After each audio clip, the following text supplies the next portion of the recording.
And now our host, John Methia, sits down with those in the know of the boating industry, talking tips and tech, fun and sun. We call it From the Cast, always an informative slice from the Drift podcast.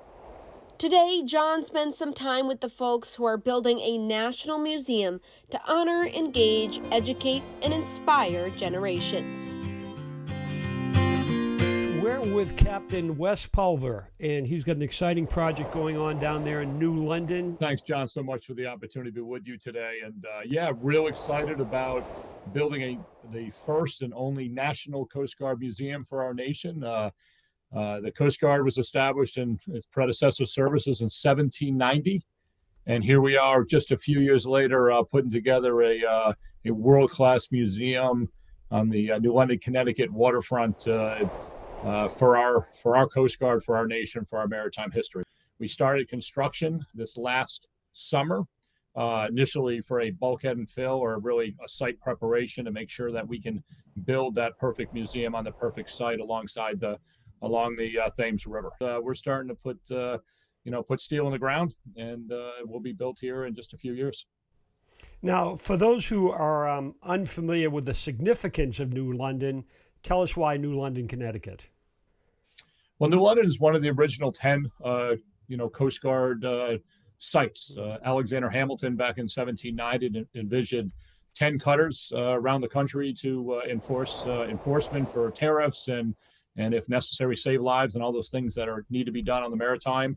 One of the 10 cutters, the Argus, was actually in New London, Connecticut from 1791, and was the longest serving of the 10 revenue marine cutters. And so it's a historic port. And then within New London now, it has a Coast Guard station. It's got the Research and Development Center for the Coast Guard. We've got the Coast Guard Academy, as well as the Leadership Development Center here for our service. So we're excited that not only is it a historic port for New London, but it's a vibrant port for the Coast Guard. So it's a nice port. Congress actually said it would be in New London, Connecticut, and we built it here, and we're thrilled to have it here.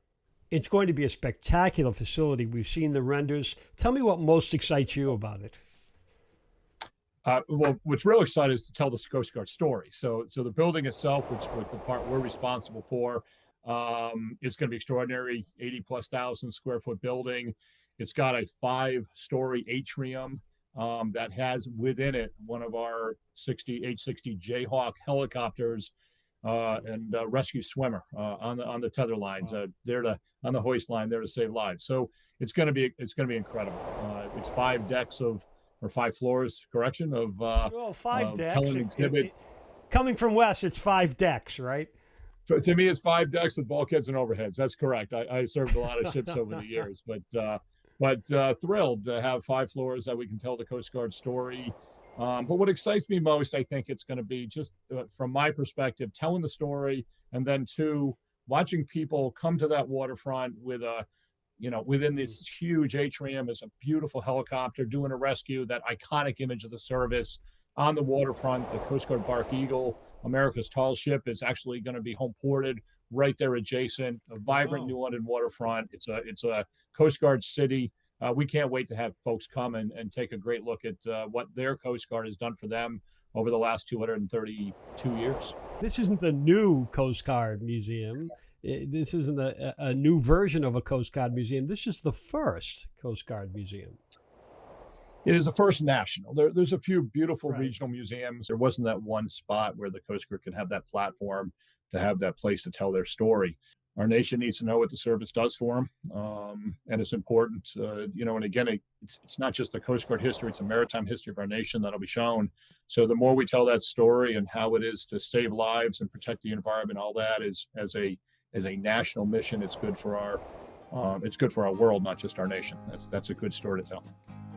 And remember, for the full Drift podcast, visit the Drift podcast at driftsociably.com and where you listen to podcasts.